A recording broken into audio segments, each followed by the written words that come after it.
Hello, my dear students. So, are you tense?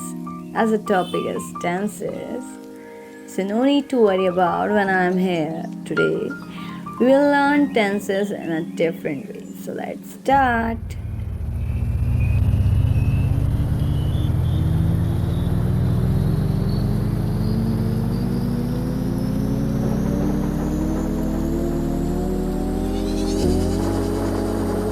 Good morning, all of you.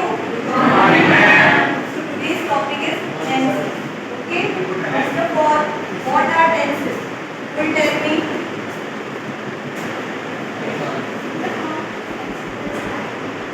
Okay. Yes, T for tenses. We can say T for tenses and T for time.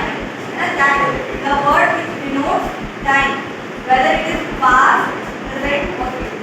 Is that clear? Yes, A ma'am. tense is the form of the verb that allows us to express time. The tense of the verb tells us when an event or something existed or when a person did something. And we have three main types: past, present, and future. Okay? इसके बाद यहाँ पे past, present, and future में we have four more types: simple, continuous, perfect, and perfect. Okay? Let's start with the chart. The first type is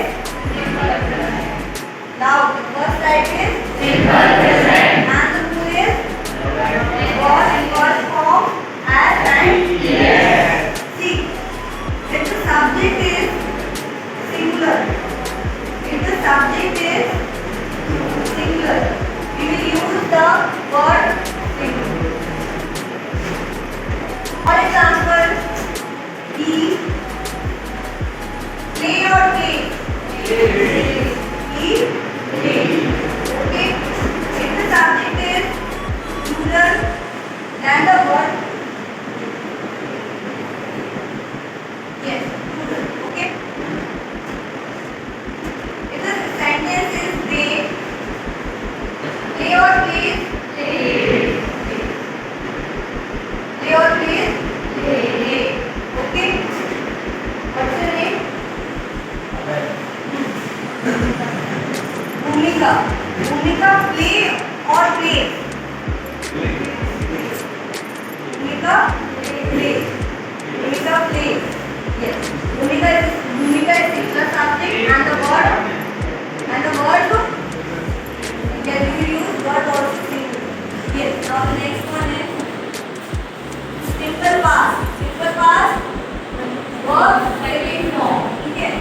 अच्छा एक बात subject और object है subject का आगे object हमारे करने का पीछे. For example, he play make a sentence. He play cricket. He play cricket. He is the subject, play is the verb and cricket is the object. Here next is verb second form. अच्छा जब भी हम simple past की बात करेंगे सिर्फ इतना ध्यान रखना है वर्ब का कौन सा फॉर्म आएगा सेकंड फॉर्म आएगा. If we talk about simple present then the verb will be first form and we will use as and es as per the subject.